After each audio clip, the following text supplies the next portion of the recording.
हीरालाल मेहंदी लगा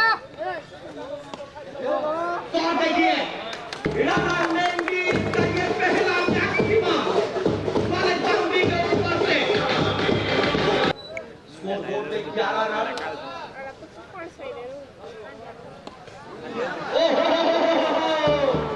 हीरालाल मेहंदी संदर के बाहर एक मैदान है दर्शक की भावे तो 2 छक्का आ चुका है और एक छक्का आएगा तो 1500 रुपया। Ida nasz czekale, 15 czekale. भाई 1500 रुपया आप पेटीएम करेंगे, फोन पे करेंगे या फिर गूगल पे। यदि आप अपनी लाल को उठाई ना गाड़ी आपका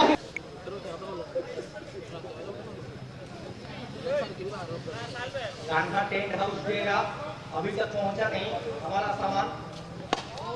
हीरालाल मेहंदी पहुंच चुके हैं डेरा कप के फाइनल में करते